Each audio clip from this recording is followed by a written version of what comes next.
আমাদের মধ্যে আমরা এখন পর্যন্ত ওই সাধু সন্ন্যাসী হয়ে যাইনি। তাৎক্ষণিকভাবে কতগুলো ঘটনা ঘটেছে যেগুলো আমরা না চাইলেও ঘটে গেছে, কিন্তু সেটা কি অনন্তকাল ধরে ঘটবে? বছরের পর বছর, দিনের পর দিন? তাহলে আইন আদালত এগুলো থাকে না। গতকালকে পর্যন্ত যে তথ্যটি আমরা দেখলাম, প্রতিদিন 10 জন মানুষ হত্যাকাণ্ডের শিকার হচ্ছে। এটা হচ্ছে পুলিশ হেডকোয়ার্টারের তথ্য। আমার ধারণা যে তার সাথে আপনি আরও 30-40% যুক্ত করতে পারেন, কারণ পুলিশের অপরাধের কতগুলো সংজ্ঞা আছে, সেই সংজ্ঞার মধ্যে ফেলে দিয়ে তারা চেষ্টা করে অপরাধকে কতটা কমিয়ে দেখানো যায়। কিন্তু একজন মানুষও যদি হত্যাকাণ্ডের শিকার হয়, ওই পরিবারটার কাছে এই হত্যাকাণ্ডটি যতটা ভারী এটা আমরা অনুধাবন করতে পারবো না। আমরা আজকের এই অবস্থার জন্য কতগুলো উত্তরাধিকার ব্যাপারও আছে। আমি যেটা বললাম যে দীর্ঘদিন 15 বছরের শাসন, এটা একটা ক্ষত তৈরি করেছে সমাজের মধ্যে, কিন্তু এখান থেকে সোসাইটিটাকে বের করে নিয়ে আসার জন্য যে সুযোগটা যাদের প্রথম এসেছিল সেটা হচ্ছে ডক্টর মোহাম্মদ ইউনূসের সরকার। তাদের পক্ষে তাদের সময় মব হয়েছে, অনেক কিছুই হয়েছে। বিএনপির এই সময়কালে, বিএনপি একটা রাজনৈতিক সরকার, আমি যেটা দেখছি বিএনপি তার পুরো দলটাকে তার সরকারের পাশে দাঁড় করাতে পারেনি। আপনি বেশ কয়েকটা ঘটনা, বিএনপির যে আভ্যন্তরীণ দ্বন্দ্বগুলো হয়েছে, হত্যাকাণ্ড যেগুলো ঘটেছে, একটা দলের কর্মী তার প্রথম অবজেক্টিভটাই হচ্ছে আমার সরকারটাকে কিভাবে পিসফুলি দায়িত্ব পালন করতে দেব। বিএনপিকে ওই ধরনের কোনো রেজিমেন্টেড পার্টি না, তারপরেও দীর্ঘদিন যে দলটি ক্ষমতার বাইরে দমন পীড়ন নির্যাতন ভোগ করেছে, তার একটা পলিটিক্যাল কনসেপ্ট থাকতে হবে।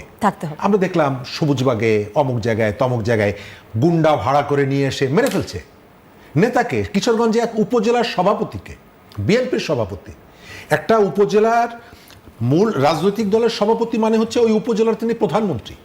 এই রাজনৈতিক যে দলটা ক্ষমতা চালাচ্ছে তার রিপ্রেজেন্টেটিভ সেখানে তিনি, তাকে কুপিয়ে মেরে ফেলছে। এবং এটাকে যদি আপনি সিরিয়াসলি না দেখেন, এবং আমাদের একটা প্রবণতা থাকে কি যে আমরা সাধারণত মনে করি যে যা হচ্ছে আমার রাজনৈতিক প্রতিপক্ষ আমাকে বিতর্কিত করার জন্য করছে, যদি করেও থাকে আপনার দায়িত্ব হচ্ছে কেন এই সুযোগটা হচ্ছে, ঘটনাটা ঘটলো সেটাকে খতিয়ে দেখা। একদম তাই।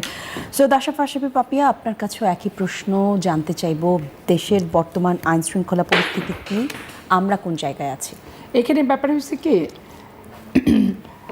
আইন শৃঙ্খলা পরিস্থিতি, রাজনৈতিক সহিংসতা, যেটা আওয়ামী লীগের 15 বছর সরকারি দল বিরোধী দলের অত্যাচার দমন পীড়ন, এইটা এখন দুই একটা বিক্ষিপ্ত বিচ্ছিন্ন ঘটনা ছাড়া এটা যে ব্যাপক আকার কিংবা মধ্যম আকার ধারণ করছে এটা সেরকম করেনি। কিন্তু মানুষেদের ভাই বোনের গণ্ডগোল, স্ত্রী স্বামীর গণ্ডগোল, তারপরে হচ্ছে পারিবারিক কলহ যেটাকে বোঝায়, চাচা ভাতিজার গণ্ডগোল, সয় সম্পত্তি নিয়ে গণ্ডগোল, বিদেশে আছে টাকা পয়সা নিয়ে গণ্ডগোল, এগুলো করাতে মানুষ প্রচণ্ড অ্যাগ্রেসিভ অ্যাটিটিউড নিয়ে একজন একজনকে হত্যা করে ফেলছে। যখন পারিবারিকভাবে এই মোটামুটি 28টা কি 30টা পরিবারে দেখবেন এই ধরনের ঘটনা সংঘটিত হয়েছে, যে পারিবারিক কলহের জের হিসাবে হত্যাকাণ্ড সংঘটিত হয়ে গেছে। এখন এই যে হত্যাকাণ্ড সংঘটিত হয়েছে, এখানে সরকারের পুলিশ বিভাগের প্রধান দায়িত্ব হচ্ছে ডিসিস্টের পক্ষ থেকে যারা মামলা করতে আসবে তড়িৎ গতিতে মামলাটি পরিপূর্ণভাবে নিখুঁতভাবে মামলাটি নেওয়া, তারপরে বিচারকের ব্যাপারটা হচ্ছে যে সেইটা প্রসিডিওর মেনটেন করে যত দ্রুত সম্ভব বিচার কার্য সমাপ্ত করা। আর তৃতীয়ত ব্যাপার হচ্ছে ডিসিস্ট যারা প্রসিকিউশন পক্ষ, বাদী পক্ষ, তাদেরও উচিত যে এই মামলাটা কন্টেস্টিং হিসাবে নিয়ে শুধু সাংবাদিককে বললাম আমি ফাঁসি চাই, ফাঁসিরও কিন্তু একটা প্রক্রিয়া আছে, ফাঁসিরও একটা সময় আছে, প্রসিডিওরও কিছু আছে। তাদের যে একটা স্বজন হারালো, এই ক্ষতটাকে, এই স্বজন হারানোর বেদনাটাকে অন্ততপক্ষে তারা এই মামলাটাকে অন্ততপক্ষে জোরালোভাবে সাক্ষী সাপদ প্রমাণাদি সমস্ত কিছু দিয়ে উপস্থাপনের ভিত্তিতে যাতে দৃষ্টান্তমূলক বিচার পায় এবং বিচারের সম্মুখীন করা যায়, এই ব্যবস্থাটা করতে হবে। শরীফুজ্জামান শরীফ, আপনার কাছে যে প্রশ্নটি দিয়ে শুরু করব, বাংলাদেশের আইন শৃঙ্খলা পরিস্থিতি কোন দিকে, এইটি হচ্ছে আমার প্রথম প্রশ্ন। তার কারণ আমরা যখন অপরাধের কথা বলছি, 2026 সালের জানুয়ারি থেকে জুলাই হত্যা মামলা হয়েছে 2076টি। 25 সালের একই সময়ে এই সংখ্যা ছিল কম, অর্থাৎ 1947টি। 129টি হত্যা বেশি। পরিসংখ্যান আরও বিভিন্ন এরকম তথ্য দিয়েছে যেখান থেকে বলা হচ্ছে কোথাও কম কোথাও বেশি, সব ক্ষেত্রেই যে বেশি তা না, কিন্তু পরিসংখ্যান বলছে অপরাধের মাত্রাই বেশি। একই সাথে আজকে দেখলাম আমাদের স্বরাষ্ট্রমন্ত্রী বললেন 6 মাসে কোনো অপরাধী ছাড় পায়নি, কিন্তু অপরাধের মাত্রা তো বাড়ছে। অপরাধী ছাড় পায়নি, পুলিশ তাদেরকে গ্রেফতার করছে। এই জায়গা থেকে আসলে আমাদের কি মেসেজ নেওয়া উচিত? আমরা কি এতটুকুতে সন্তুষ্ট থাকবো, নাকি দেশের সার্বিক আইন শৃঙ্খলা পরিস্থিতি কেমন সেখানে আরও বেশি প্রশ্ন তুলব? যে কোনো দেশের নাগরিকদের সবথেকে বেসিক যতগুলো চাওয়া থাকে তার মধ্যে একটা হলো নিরাপত্তা, এবং এই নিরাপত্তার ধরনটা ভিন্ন। এক একজনের কাছে নিরাপত্তার সংজ্ঞাটা এক এক রকম। আপনি এই শহরের মধ্যে বা এই আবাসিক এলাকায় যারা শ্রমজীবী মানুষ, তাকে ডেকে যদি জিজ্ঞেস করেন যে তুমি আসলে কি চাও সরকারের কাছে, প্রত্যেকটা গরিব মানুষ বলবে যে আমি যে পরিশ্রম করি আমি যাতে নির্বিঘ্নে আমার এই কাজটা করতে পারি। সেটা চাঁদাবাজদের হাত থেকে হোক, সেটা অন্যান্য অপরাধীদের থেকে হোক, আবার যার বিত্তশালী তার চাওয়াটা কিন্তু অনেক। অর্থাৎ সাধারণ মানুষের চাওয়াটা খুবই কম সরকারের কাছে, এবং সে সাধারণত কোনো রকমের কোনো ঝামেলার মধ্যে গণ্ডগোলের মধ্যে যেতে চায় না। কিন্তু এই পাওয়াটা ক্ষেত্রে আমরা অনেকগুলো চ্যালেঞ্জ মোকাবেলা করতে হয়, এবং সবসময় সরকারের পক্ষ থেকে এক ধরনের বক্তব্য থাকে, তারা চেষ্টা করে যে এই চাওয়াটা খুব ইম্পর্ট্যান্ট কিছু না, এবং যেটা ঘটছে এটাও খুব ইম্পর্ট্যান্ট কিছু না। আপনার অনেক স্বরাষ্ট্রমন্ত্রীদের কথা মনে থাকার কথা, আমাদের মহিউদ্দিন খান আলমগীর তিনি যখন ছিলেন, তারপরে আসাদুজ্জামান খান কামাল চট করে ধরে ফেলবো, ঘটনা ঘটে যাচ্ছে তারপরে বলতেন চট করে ধরে ফেলবো, কিন্তু ধরা হতো না। আমরা ওই যে সাগররুনি টুনি ইত্যাদি ইত্যাদি জানি। এবারের প্রেক্ষাপটটা আরও একটু ভিন্ন। কেন ভিন্ন? আমাদের এখানে অপরাধ নানা কারণে হয়। একটা অপরাধের বড় ক্ষেত্রটা হচ্ছে রাজনৈতিক এবং গোষ্ঠীদ্বন্দ্ব। 15 বছর আওয়ামী লীগ ক্ষমতায় ছিল, এবং ক্ষমতায় থাকা অবস্থায় সে তার রাজনৈতিক প্রতিপক্ষকে নানাভাবে নির্যাতন করেছে। স্বাভাবিকভাবে মানুষের মধ্যে একটা ক্ষোভ, এবং এটি তার রাজনৈতিক প্রতিপক্ষের উপরে করেছে। এই প্রতিপক্ষের একটা ক্ষোভ আছে। আবার যারা বিভিন্ন জায়গায় আওয়ামী লীগের এক শ্রেণীর নেতাকর্মী সামাজিক কতগুলো অপরাধ করেছে, গোষ্ঠীদ্বন্দ্ব তৈরি করেছে। সুতরাং যখন তার ক্ষমতা চলে গেছে, ওই ব্যক্তিটি সঙ্গে সঙ্গে যার ভাইকে ক্রস ফায়ারে হত্যা করা হয়েছে, গুম করা হয়েছে, সম্পত্তি দখল করা হয়েছে, আপনি যদি তাকে বলেন যে তুমি এখন তাকে অতীতের সমস্ত অপরাধ ক্ষমা করে দাও, এটা সবাই করবে না। জি, আমাদের মধ্যে আমরা এখন পর্যন্ত ওই সাধু সন্ন্যাসী হয়ে যাইনি। তাৎক্ষণিকভাবে কতগুলো ঘটনা ঘটেছে যেগুলো আমরা না চাইলেও ঘটে গেছে, কিন্তু সেটাকে অনন্তকাল ধরে ঘটবে, বছরের পর বছর, দিনের পর দিন, তাহলে আইন আদালত এগুলো থাকে না। গতকালকে পর্যন্ত যে তথ্যটি আমরা দেখলাম, প্রতিদিন 10 জন মানুষ হত্যাকাণ্ডের শিকার হচ্ছে। এটা হচ্ছে পুলিশ হেডকোয়ার্টারের তথ্য। আমার ধারণা যে তার সাথে আপনি আরও 30-40% যুক্ত করতে পারেন, কারণ পুলিশের অপরাধের কতগুলো সংজ্ঞা আছে, সেই সংজ্ঞার মধ্যে ফেলে দিয়ে তারা চেষ্টা করে অপরাধকে কতটা কমিয়ে দেখানো যায়। কিন্তু একজন মানুষও যদি হত্যাকাণ্ডের শিকার হয়, ওই পরিবারটার কাছে এই হত্যাকাণ্ডটি যতটা ভারী এটা আমরা অনুধাবন করতে পারবো না। আমরা আজকের এই অবস্থার জন্য কতগুলো উত্তরাধিকার ব্যাপারও আছে। আমি যেটা বললাম যে দীর্ঘদিন 15 বছরের শাসন, এটা একটা ক্ষত তৈরি করেছে সমাজের মধ্যে, কিন্তু এখান থেকে সোসাইটিটাকে বের করে নিয়ে আসার জন্য যে সুযোগটা যাদের প্রথম এসেছিল সেটা হচ্ছে ডক্টর মোহাম্মদ ইউনূসের সরকার। তাদের পক্ষে তাদের সময় মব হয়েছে, অনেক কিছুই হয়েছে। বিএনপির এই সময়কালে, বিএনপি একটা রাজনৈতিক সরকার, আমি যেটা দেখছি বিএনপি তার পুরো দলটাকে তার সরকারের পাশে দাঁড় করাতে পারেনি। আপনি বেশ কয়েকটা ঘটনা, বিএনপির যে আভ্যন্তরীণ দ্বন্দ্বগুলো হয়েছে, হত্যাকাণ্ড যেগুলো ঘটেছে,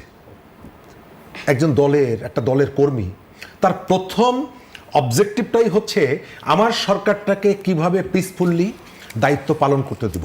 বিএনপিকে ওই ধরনের কোনো রেজিমেন্টেড পার্টি না, তারপরেও দীর্ঘদিন যে দলটি ক্ষমতার বাইরে দমন পীড়ন নির্যাতন ভোগ করেছে, তার একটা পলিটিক্যাল কনসেপ্ট থাকতে হবে। আমরা দেখলাম সবুজবাগে অমুক জায়গায় তমুক জায়গায় গুন্ডা ভাড়া করে নিয়ে এসে মেরে ফেলছে নেতাকে। কিশোরগঞ্জে এক উপজেলার সভাপতিকে, বিএনপির সভাপতি, একটা উপজেলার মূল রাজনৈতিক দলের সভাপতি মানে হচ্ছে ওই উপজেলার তিনি প্রধানমন্ত্রী। এই রাজনৈতিক যে দলটা ক্ষমতা চালাচ্ছে তার রিপ্রেজেন্টেটিভ সেখানে তিনি, তাকে কুপিয়ে মেরে ফেলছে। এবং এটাকে যদি আপনি সিরিয়াসলি না দেখেন, এবং আমাদের একটা প্রবণতা থাকে কি যে আমরা সাধারণত মনে করি যে যা হচ্ছে আমার রাজনৈতিক প্রতিপক্ষ আমাকে বিতর্কিত করার জন্য করছে, যদি করেও থাকে আপনার দায়িত্ব হচ্ছে কেন এই সুযোগটা হচ্ছে, ঘটনাটা ঘটলো সেটাকে খতিয়ে দেখা, একই রকম। তাই সৈয়দ আশরাফ আশরাফি পাপিয়া, আপনার কাছেও একই প্রশ্ন জানতে চাইবো, দেশের বর্তমান আইন শৃঙ্খলা পরিস্থিতি কি, আমরা কোন জায়গায় আছি? এখানে ব্যাপার হচ্ছে কি,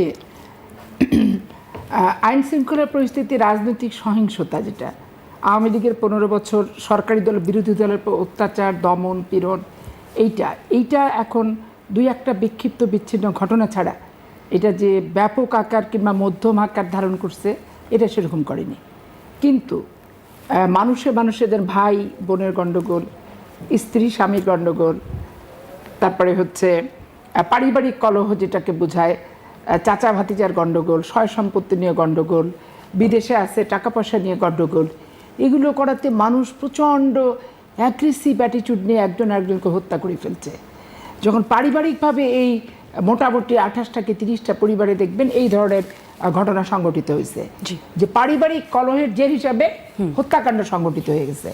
এখন এই যে হত্যাকাণ্ড সংঘটিত হয়েছে, এখানে সরকারের পুলিশ বিভাগের প্রধান দায়িত্ব হচ্ছে ডিসিস্টের পক্ষ থেকে যারা মামলা করতে আসবে তড়িৎ গতিতে মামলাটি পরিপূর্ণভাবে নিখুঁতভাবে মামলাটি নেওয়া, তারপরে বিচারকের ব্যাপারটা হচ্ছে যে সেইটা প্রসিডিওর মেনটেন করে যত দ্রুত সম্ভব বিচার কার্য সমাপ্ত করা।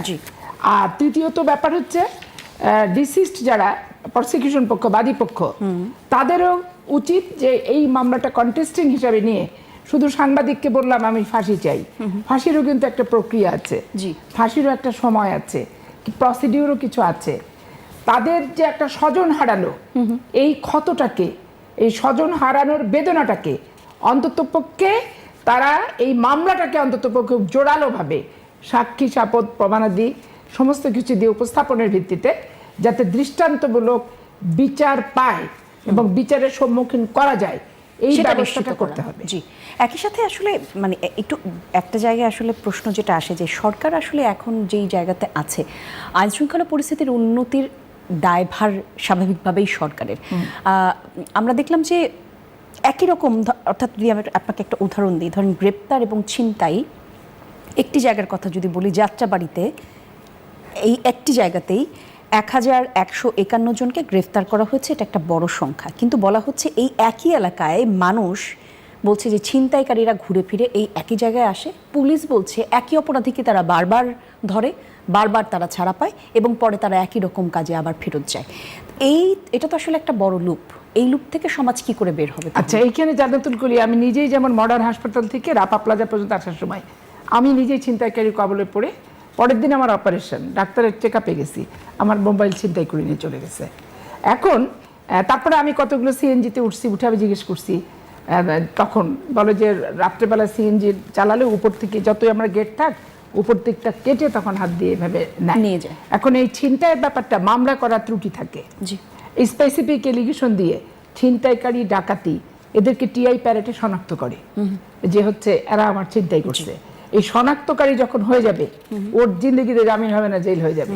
কিন্তু মামলা ত্রুটি এবং দুর্বলতার কারণে এরা কিন্তু জামিন পেয়ে যাচ্ছে। জামিন যখন পাচ্ছে আদালতের দোষ হচ্ছে।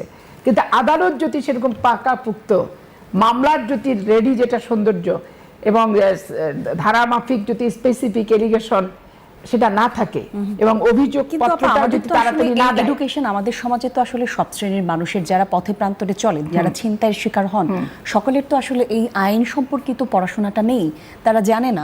পড়াশোনা নাই, এটা সচেতনতার ব্যাপার, সেই জায়গাটা মোটিভেশনের দরকার আছে, সেই জায়গাটাতে। আর অনেক ব্যাপারই সচেতন কিন্তু যেটা দরকার নাই, কিন্তু প্রয়োজন যেটা সেটা তো সচেতন নাই।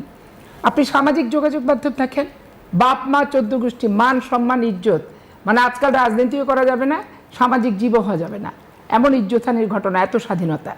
একটা রিক্সা চালক বলেন, একটা শ্রমিক বলেন, একটা দিনমজুর বলেন, একটা গৃহবধূ বলেন, রাস্তার পাশে যে দোকানগুলো দিয়ে ভাত রান্না করে শ্রমিকদের খায়, তাদের স্বাধীনতা দেখেন চরমভাবে আছে, কিন্তু জায়গা মতো নাই। কিন্তু জায়গা মতো স্বাধীনতা পাওয়ার চেষ্টা করতে হবে, জায়গা মতো আমি আমার অধিকার যাতে ভোগ করি, এই চেতনাটা প্রত্যেকটা নাগরিকের নিজের ভিতরে গ্রো করতে হবে। আমার চিন্তাই হবে, আমি অনেক কষ্ট করে যদি একটা জিনিস কিনবো, সেটা ছিনতাইয়ের কবলে পড়ে ছিনতাই হবে, একই চক্র বারবার ছিনতাই করবে, আর এইটা আমাকে বসে বসে মেনে নিতে হবে, এটা তো হয় না। অবশ্যই বিচার করার আগে যে মামলা, এই মামলাটা অবশ্যই পাকাপোক্ত হবে করতে হবে। একদম, একদম। আপনি আসামি শনাক্ত করবেন না, কোনো কিছু করবেন না, বলতে পারবেন না, তো বিচারকদের দোষ দিয়ে তো লাভ নাই এখানে। জি, শরীফুজ্জামান শরীফ, আপনার জায়গা থেকে এখন এই সমাজ ব্যবস্থার কথা আমরা বলছি, সাধারণ মানুষের কাছে সচেতনতা নেই, একই সাথে পুলিশের আসলে এই জায়গায় কি করণীয়, আইন শৃঙ্খলা বাহিনীর সদস্যদেরকে তারা নিজেরা যদি নিজেদের কাজ ঠিকঠাক মতো করে, তারপরে আইনি ফাঁক ফোকরে যদি বের হয়ে যায়, তাহলে তো আর কোনো কিছু করবার নেই। তাহলে মানুষ কি করবে? নিরাপদ হওয়ার পন্থা তাহলে কি? প্রথমত, মানুষ তো আসলে নিজের হাতে আইন তুলে নিতে পারবে না। এই সমাজে আপনাকে বসবাস করতে হবে, আপনাকে ক্রমশই ভয়েস রেইজ করতে হবে, চাপ প্রয়োগ করতে হবে, এবং যে সমস্ত জায়গায় ত্রুটিগুলো আছে সেই ত্রুটিগুলো সরকারকে চোখে আঙুল দিয়ে দেখিয়ে দিতে হবে। আর সরকারের কতগুলো করণীয় আছে, একবারে করণীয় নেই তা না। আমাদের এখন পর্যন্ত, আমার অবজারভেশন, পুলিশ এখন পর্যন্ত তার আত্মবিশ্বাসটা ফিরে পায়নি। পুলিশের মধ্যে এক ধরনের ক্ষোভ আছে। জুলাইয়ে তারা যেভাবে ক্ষতিগ্রস্ত হয়েছে, নির্যাতিত হয়েছে বা তাদের স্বজন হারিয়েছে, সেই ক্ষোভটা পুরোপুরি যায়নি। দ্বিতীয়ত, এখন পর্যন্ত পুলিশ মনে করে যে সোসাইটির মধ্যে যেহেতু একটা বিরাট অংশ আছে যারা যে কোনো সময় আইন হাতে তুলে নিতে পারে, ফ্যাসিস্টের দোসর এই কথাটা বলার ভেতর থেকে মব ক্রিয়েট করে পুলিশ কর্মকর্তাকে লাঞ্ছিত করা, অপমানিত করা, এই সুযোগটা আছে। এবং এই কাজটা যখন হয়, তখন সরকার বা আইন শৃঙ্খলা রক্ষাকারী বাহিনী বাকি সদস্যরা তার পাশে গিয়ে দাঁড়ায় না। তিনি এক ধরনের ইনসিকিউর অবস্থায় পড়ে যান। সুতরাং তার ধারণা হচ্ছে যে আমি কেন ঝুঁকিটা নিব। তার মনের মধ্যে, তিনি হয়তো চাকরি করেন, যে চাকরির কারণে তাকে অনেক কিছু করতে হয়, কিন্তু মানে প্রোঅ্যাক্টিভনেস যেটা দরকার, একটা সমাজের মধ্যে প্রত্যেকটা ঘটনার পরে আপনি রিঅ্যাক্টিভ হয়ে কাজটা করবেন, তাতে আপনি স্বাভাবিক থাকতে পারবেন না। আপনার কতগুলো প্রোঅ্যাক্টিভ রোল আপনাকে থাকতে হবে। আমি এই জায়গাটায় পুলিশের কাছ থেকে সেই রেসপন্সটা আমি দেখি না। এবং আমি অনেক জায়গায় শুনি যে থানায় যাওয়ার পরে পুলিশ বলে যে দেখেন না মীমাংসা করে ফেলা যায় কিনা, কারণ পুলিশ এই ঝামেলার মধ্যে যেতে চায় না। আর সর্বশেষ যেটা, যে রাজনৈতিক সরকারের সুবিধাও আছে, অসুবিধাও আছে। রাজনৈতিক সরকারের একেবারে গ্রাসরুটের যে কর্মীটা, সেও চেষ্টা করে তার যে একটা ক্ষমতা আছে, সে যে ক্ষমতার কাঠামোর একটা অংশীদার, এটি কোনো না কোনো জায়গায় সে এক্সারসাইজটা করতে চায়, প্রমাণ করতে চায়। তার বন্ধু আছে কোনো একটা জায়গায় মোটরসাইকেল চালিয়ে যাচ্ছে, একটা গাড়ি ট্রাফিক আইন অমান্য করলো, ধরলো, সে নেমে কিন্তু একটা টেলিফোন করে তার কোনো সিনিয়র কাউকে, মানে তার হাতে যে একটা ক্ষমতা আছে। এটা বোধহয় আমাদের সমাজের একটা প্র্যাকটিস। আমরা বোধহয় মানে যেই দলই ক্ষমতায় আসুক, যারাই ক্ষমতায় থাকুক, সবাই আমরা দেখেছি 24-এর পর সমন্বয়কারী এই পরিচয়ে বাসের ভাড়া দেয়নি, এই পরিচয়ে ছাত্র স্টুডেন্টের নানা রকম হয়েছে। এর আগের সরকারের সময় আমরা দেখেছি যাদের কাছে ক্ষমতা তারাই ক্ষমতার অধিকারী। এখনও বলা হচ্ছে বিএনপির লোকজন আসলে যারা ক্ষমতার কাছাকাছি আছেন তারা আসলে নানা রকম সুযোগ সুবিধা নিতে চায়। উত্তরণের পথ কোথায়? এই ঘটনাগুলো নিয়ে কেন আলাপ আলোচনা করছি একটু বলে রাখি। রংপুরে যে ঘটনাটা ঘটলো, একই পরিবারের 4 জনকে যে নৃশংস হত্যা করা হলো, সেই ঘটনা আসলে সবাইকে নাড়া দিয়েছে এবং এই ঘটনার সঠিক তদন্ত হবে। পুলিশও বলছে প্রত্যেকটি সন্দেহমূলক প্রশ্নের উত্তর তারা খুঁজে বের করতে চায়। কিন্তু আসলে রংপুরের কমিশনারকে যখন বদলি করা হলো, তখন আসলে প্রশ্নের জায়গাটা আরও বেড়ে গেল। এই পুরো ঘটনাটা আসলে মানে আপনার জায়গা থেকে আপনি বিশ্লেষণ করবার চেষ্টা করবেন কিনা, যে আসলে এটা কি বার্তা দেয় সমাজে? প্রথমত, আমাদের সোসাইটিতে সহনশীলতা একেবারে জিরো পর্যায়ে চলে গেছে। কেউ কাউকে ন্যূনতম শ্রদ্ধার যে জায়গাটা, এটা আপনি দেখবেন না। প্রত্যেকেই চেষ্টা করে তার এক ধরনের শক্তি দেখানোর জন্য, এবং এটা বিভিন্ন সময় রাষ্ট্র এবং রাষ্ট্রের পক্ষ থেকে যে ধরনের ইনিশিয়েটিভগুলো থাকা দরকার ছিল, তরুণরা দেখিয়েছে যে 15 জন 50 জন গিয়ে সরকারকে বাধ্য করা যায় যে আমার পরীক্ষা দিব না, কোনো একটা কিছু হলো রাস্তা বন্ধ করে দিলাম, আমার দাবিটা মানতে হবে। এবং একটা পর্যায়ে যে সরকার সেটা মেনেও নিচ্ছে। অস্থিরতা বেড়ে গেছে কর্মসংস্থান সহ নানা জায়গায়। একটা অভ্যুত্থানের পরে সমাজের মধ্যে কতগুলো এই সিমটম থাকে, কিন্তু সমাজের নেতা যারা দায়িত্বে থাকেন, তাদের কাজটা হয় এটিকে কিভাবে কমিয়ে আনা যায়। আপনি এই গণ অভ্যুত্থানের পরে আমাদের তরুণদের মনস্তত্ত্ব নিয়ে আপনি খুব একটা কথাবার্তা হয়েছে, আলাপ আলোচনা হয়েছে, আমি দেখিনি কোথাও। এবং এই অস্থিরতার জায়গাটা দলীয়করণের কারণে যেমনিভাবে দেশের জাতীয় মসজিদের ইমাম যেমনিভাবে পালিয়ে গেছে, এখনও আপনি দেখবেন এই জায়গাটায় ধর্মীয় নেতারা, আমরা সাধারণত দেখতাম যে ধর্মীয় নেতারা তুলনামূলকভাবে সহনশীল হন, মানুষকে কতগুলো জায়গায় ক্ষমার শিক্ষা দেন, কিন্তু এখন আমি তাদের কাছেও দেখি যে প্রতিশোধ। আপনি সোশ্যাল মিডিয়ায় দেখবেন যে এখানে শুধুমাত্র আপনাকে মারবো, মিনিমাম জায়গাটা হচ্ছে আপনাকে মারবো, এবং আপনি কনস্ট্রাকটিভ যে ডিসকাশনগুলো আমার সোশ্যাল মিডিয়ায় আমি কখনো দেখি না। আমি দেখি একজন আর একজনের পেছনে লেগে আছে। আর অন্য যে আলোচনাটা বললেন, পলিটিক্যালি একটা গভর্নমেন্ট যখন দায়িত্ব নেয়, তার কর্মীদেরকে আপনি যদি সহযোগিতা না করেন, আমি তো এখনো পরিষ্কার মনে করি, আপনি নোয়াখালী জেলা বিএনপি তার যে নেতাকর্মীরা তারা যদি একমত হয় যে আমার জেলায় আমি অপরাধ হতে দেব না, আমার ধারণা 50% এই ধরনের অপরাধ সে কন্ট্রোল করতে পারে। তার মানে কি যে তারা কি অপরাধের সাথে যুক্ত? নো, তাদের এই যে ইউনিটি, এবং তারা যখন এই ধরনের একটা প্রতিশ্রুতি দেয় বা প্রতিজ্ঞা করে, তার একটা অটোমেটিক একটা ইম্প্যাক্ট সেখানকার অপরাধীদের মধ্যে পড়ে। সে 10 বার চিন্তা করে যে যেহেতু এখানকার পলিটিক্যাল ফোর্স এর বিরুদ্ধে দাঁড়াবে, সুতরাং আমি এই কাজটি করব কিনা। এটা শুধুমাত্র একটা উদাহরণ হিসাবে বললাম। বুঝতে পারছি। মানে এনসিপির পক্ষ থেকে বলা হয়েছে যে 24 আগস্টে এনসিপির 180 দিন যে মূল্যায়ন করা হলো, সেই মূল্যায়ন প্রতিবেদনে এনসিপি বলছে যে সরকার আইন শৃঙ্খলা প্রতিষ্ঠায় সম্পূর্ণ ব্যর্থ এবং পুলিশকে দলীয়করণ করা হচ্ছে সরকারের পক্ষ থেকে। আইন শৃঙ্খলা পরিস্থিতি আসলে সরকার সামাল দিতে এখনো পারছে না। এই কথার আসলে উত্তর কিভাবে সরকারের পক্ষ থেকে? আমরা যতটুকু সমস্যায় পড়ছি এনসিপি এবং জামাতকে নিয়ে সমস্যাটা পড়ছি। কারণ এনসিপি আর জামাত যেখানে হটকারিতা উশৃঙ্খল বিশৃঙ্খল করছে, আপনি যদি এটা সামাল দিতে চান, দুইটা লোককে যদি লাঠিপেটা করে সেই জায়গাটা পরিস্থিতি সামাল দিতে চান, তাহলে হচ্ছে কি শেখ হাসিনার দোসর হয়ে যাচ্ছে বিএনপি, আর ওই পুলিশ লাঠি তুললে বলছে যে স্বৈরশাসকের পুলিশ। তাহলে হাসিনা দিল্লি, বিএনপি লন্ডন। আমাদের boarding pass, luggage baggage suitcase সব এখন জামাত আর এনসিপির হাতে। আমাদের ক্যারেক্টার, সারা জীবনের সার্টিফিকেট এখন জামাত আর এনসিপি দিবে, এরকম পরিস্থিতির উদ্ভব হয়েছে। এই যে আপনার জুলাই আগস্টের অভ্যুত্থানে কত জায়গায় এনসিপির পোলাপান লুট, আগুন দিতে যে লুট করতে যে দোতলায় উঠছে, দোতলায় উঠতে যে নিচতলায় আগুন দিছে, দোতলায় পুড়ে বসছে, তাদেরই ছেলে পেলে তখন তারা টর্চার সেল মেল এগুলা করে সমস্ত মানে মিথ্যা মামলা তারা প্রদান করছে। আপনি এই যে গাজী টাওয়ার যেটা হয়েছে, এখানে তো 4,500 লোক কাজ করতো, তো সেইখানে যারা আগুন দিতে ঢুকছে বা লুটপাট করতে ঢুকছে তারা কিন্তু কেউ ফেরত আসেনি, আগুন দিচ্ছে, নিজেরা পড়ে মরছে। কিন্তু এইটা নিয়ে কোনো আলোচনা দেখেন? আলোচনা করে, কারণ গেছে তো লুট করতে। এখন গাজী টাওয়ার যে পুরানো হলো, এতে 4,500 লোক বেকার হলো, এতে ক্ষতিগ্রস্ত হলো। আমার কথা হচ্ছে, কোনো ব্যক্তি স্বৈরাচার হলে, স্বৈরাচারের দোষর হলে তাকে আইনের আশ্রয় নিয়ে আসো, কিন্তু প্রতিষ্ঠান তো স্বৈরাচারের দোষর হতে পারে না। প্রতিষ্ঠান হচ্ছে কর্মসংস্থানের জায়গা, বিনিয়োগের জায়গা, এবং মানুষের কর্মসংস্থান মানে অভাব অভিযোগ দূরে থাকবে, সামাজিক অবিচার অনাচার, চুরি ডাকাই ছিনতাই এগুলো কিন্তু কমবে। এখন স্বাভাবিক কারণে যখন আপনি এতগুলো এই স্বৈরাচারের দোষর বলে আপনি আইনের আশ্রয় নিয়ে আসো, কিন্তু প্রতিষ্ঠান তো স্বৈরাচারের দোষর হতে পারে না।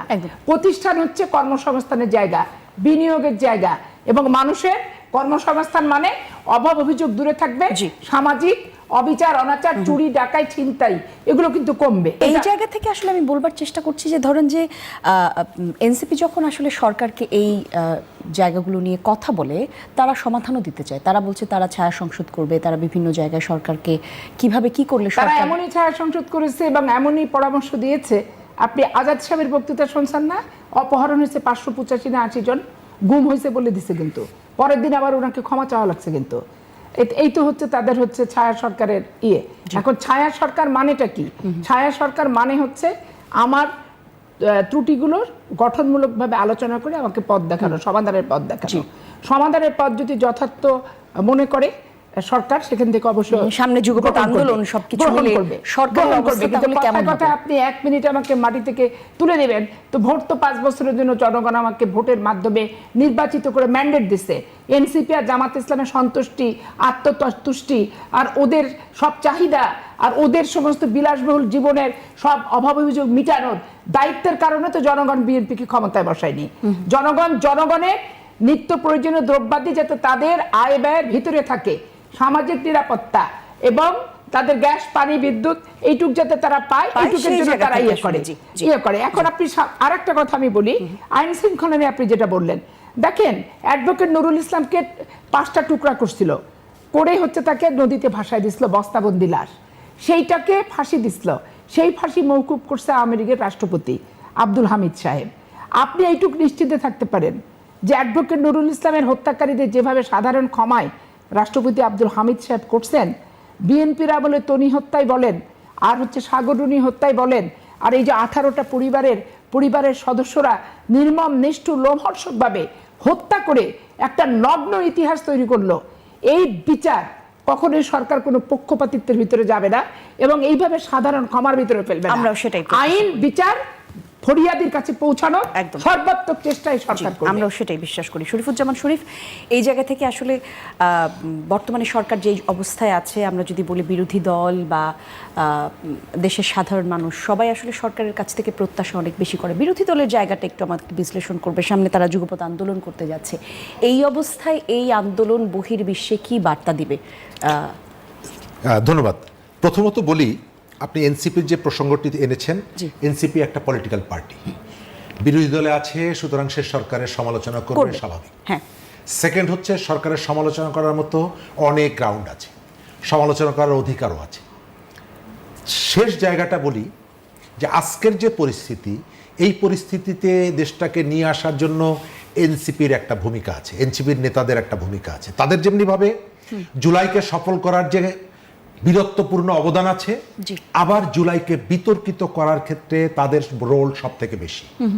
গত 2 বছরে আপনি যদি দেখেন রাজনৈতিক মাঠে যে সহিংসতা, এর মধ্যে বিএনপির কর্মীদের বাইরে দ্বিতীয় হচ্ছে এনসিপির কর্মী, যারা হচ্ছে চাঁদাবাজির থেকে শুরু করে গুম অপহরণ থেকে এমন কোনো অপরাধ নাই যে অপরাধগুলো করেনি। আজকে এই যে টেলিভিশনে আলোচনা করছি, আমাদের অনেক স্বজন মাঝে মধ্যে অনুষ্ঠান দেখে, যার জন্য শব্দ প্রয়োগের ক্ষেত্রে অনেক সময় সতর্ক থাকতে হয়। গত কয়েকদিন আগে চট্টগ্রামে একটা মদের আসরে একজন তাদের সহকর্মীকে যে প্রস্তাবটা তারা দিল, এটা কি সম্ভব? দিনাজপুরে অপহরণ, গুম করেছে একজনকে। হান্নান মাসুদ অপরাধীকে, চাঁদাবাজকে থানা থেকে ছেড়ে এনেছে। তো আজকে এনসিপি যেহেতু ক্ষমতার থেকে একটু দূরে, সেই কারণে তারা এই কথাগুলো বলছে, কিন্তু অবশ্যই এগুলো মিথ্যা না। কিন্তু এনসিপির জায়গা থেকে এটি কতটুকু যৌক্তিক? এই যে আমরা যাদের কথা বলছি, সার্জিস আলম, এটা তো ভাইরাল হয়েছে যে ভাইরে 5 জন 6 জন উপদেষ্টা এক জায়গায় বসা, সেখানে গিয়ে কি চিৎকার করেছি, সেই দিন আর নাই। তার মানে কি? মানে হলো যে তারা পাওয়ারটাকে এক্সারসাইজ করেছে, তারা ইউটিলাইজ করেছে এবং তাদের একটা মানে রমরম একটা জীবনের মধ্যে তারা চলে গিয়েছিল। আপনার আন্দোলনের কথা মনে আছে? তারা আন্দোলন করছে এবং সিটি কর্পোরেশন থেকে ঠান্ডা পানি ছেটানো হচ্ছে। তো প্রশাসন দলীয়করণ হচ্ছে, এটা অস্বীকার করব না, কিন্তু দলীয়করণের সুবিধা তারা গ্রহণ করেনি। তারা তো গ্রহণ করেছে। অন্তর্বর্তীকালীন সরকারের সময় 3টা টেলিভিশনের লাইসেন্স পেয়েছে, তার 2টোই হচ্ছে তাদের। তাহলে তারা যদি 151 আসন নিয়ে পার্লামেন্টে থাকতো, তাহলে দলীয়করণের জায়গাটা কোথায় গিয়ে দাঁড়াতো অনুমান করেন তো? তার মানে হচ্ছে যে আমাদের এখানে যার যখন সুযোগটা থাকে সুযোগটা ব্যবহার করে, যখন সুযোগটা চলে যায়, আমাদের এই নেতারা পুলিশের হেলিকপ্টার নিয়ে ঘুরে বেড়ায়নি? সার্জিস আলম এবং হাসনাত আবদুল্লাহ পুলিশের হেলিকপ্টার নিয়ে ঘোরেনি? তো এখন তাদের সেই ক্ষমতাটাকে তারা প্রয়োগ করতে পারছে না বলে বিএনপির পাওয়ারটাকে তারা বারবার নোটিশ করছে। আমি বিএনপিকেও এটার জন্য যেমনিভাবে সমালোচনা করব, এটাকে আমি যৌক্তিক মনে করব না। আর তাদের জায়গা থেকে যে তোমরা যে 1.5 বছর ক্ষমতায় ছিলে, তুমি তো তখন নতুন কোনো আমাদেরকে উদাহরণ তৈরি করতে পারোনি। তুমি তো উদাহরণ তৈরি করার যথেষ্ট সুযোগ ছিল। তোমরা তরুণ নেতারা প্যারালাল একটা সরকারের বাইরে আর একটা সরকার তারা গড়ে তুলেছিল না? একটা সরকার চলতো সচিবালয় থেকে, আপনাদের এই অনুষ্ঠানে আমরা বলেছি, আর একটা সরকার পরিচালিত হচ্ছে টিএসসি থেকে, রাজু ভাস্কর্য থেকে। তো জুলাইকে আজকে যে জায়গাটায় নিয়ে যাওয়ার ক্ষেত্রে এই এনসিপির অনেক নেতা, আমি সবার কথা বলবো না, অনেক নেতা এটার সাথে জড়িত, তাদের জন্য দায় আছে। জি, কথা আসলে আরও চালাতে চাই, তবে তার আগে একটা বিরতি নিতে হবে। দর্শক দেখছেন আপনারা নতুন বাংলাদেশ, বিরতির পর আবার আলোচনায় ফিরবো, থাকুন সঙ্গে। দেখছেন নতুন বাংলাদেশ। দর্শক, ফিরতে চাই আলোচনায়। যে কথা দিয়ে শুরু করেছিলাম, আবারও সেই প্রশ্নে ফেরত চাই, উত্তরণের পথ কি? আশরাফি পাপিয়া, আপনি বলেন যে এখন আসলে দেশের যে অবস্থা, সরকার সঠিক কোনো পরিকল্পনা করে সাধারণ মানুষকে বলবে কিনা যে এই পথে আমরা এগোচ্ছি, এবং সেটা জরুরি মনে করেন কিনা? যেমন দলীয়করণ, আপনি দলীয়করণের ভিতরে দেখবেন 12 আসনের এমপি সাহেবের ছেলে এজি আছে। আপনি বার কাউন্সিলে যাবেন শিশির মনির জসিমউদ্দিন, দুজনে কিন্তু বার কাউন্সিলে দুজন সদস্য হয়েছে। সারা বাংলাদেশে বারের ভোট হয়েছে, তাহলে সুপ্রিম কোর্টেরও ভোট হয়েছে, ঢাকা জজ কোর্টেরও ইলেকশন হয়েছে, তাহলে বার কাউন্সিলের নির্বাচন কেন হবে না? অ্যাডহক কমিটিতে কেন ঢুকবে? জামাত ইসলাম এখানে চুপচাপ, কোনো কথাবার্তা নাই।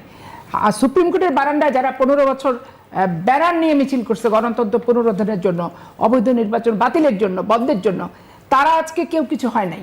অথচ জামাত ইসলাম তারা অনেকেই আবার একসাথে থেকে আমাদের আইনজীবী ফোরামে ঢুকে তারা পোস্ট দিছে, আর অনেকে আবার আলাদাভাবে নিছে, আবার কেউ কেউ আবার নাটক করার জন্য পদত্যাগ নামক খেলাটি তারা খেলেছে।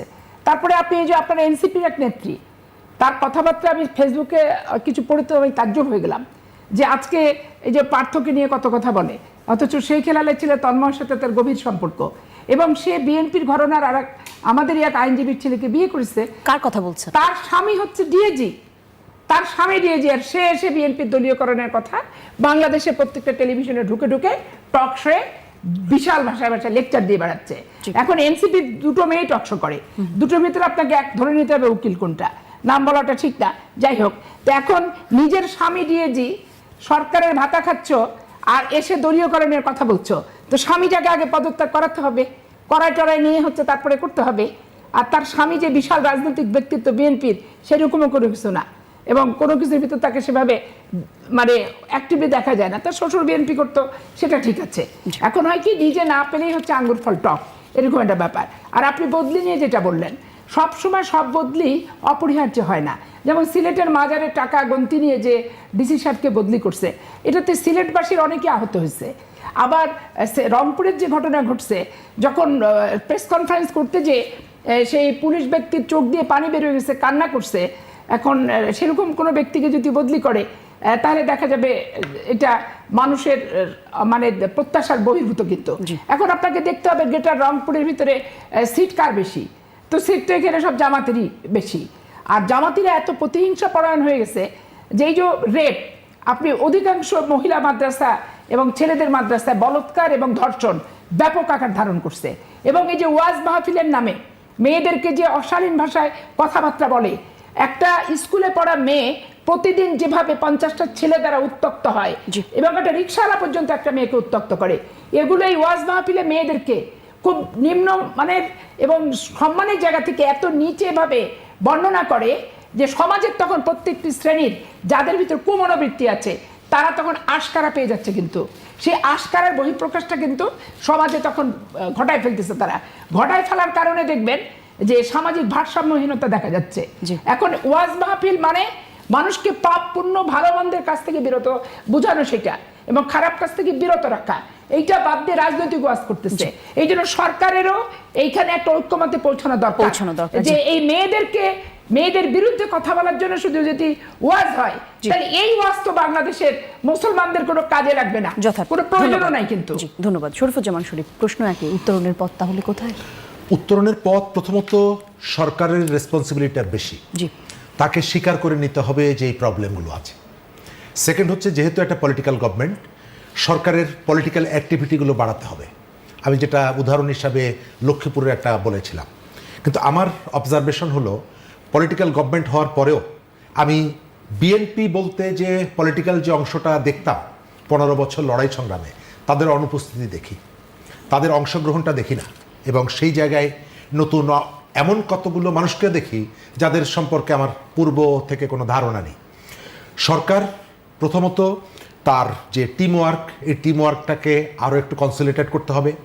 দ্বিতীয়ত, জুলাইয়ে সরকার যে প্রতিশ্রুতি দিয়েছিল পরিবর্তনের, সেই পরিবর্তন তাকে আত্মস্থ করতে হবে, তাকে দিয়ে শুরুটা করতে হবে।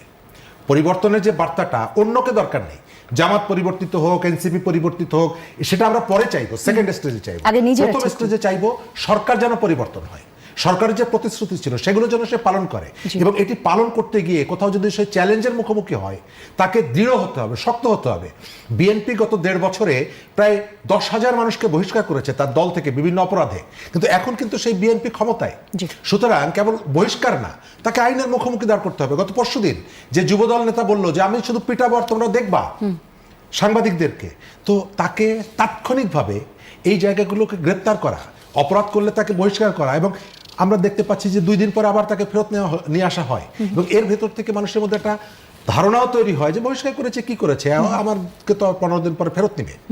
সরকার একসাথে প্রশাসনকে পরিচালনা করা, সেকেন্ড হচ্ছে তার রাজনৈতিক সক্ষমতার অ্যাক্টিভিটিটা বাড়ানো। একদম একদম ধন্যবাদ আপনাদের দুইজনকেই ধন্যবাদ।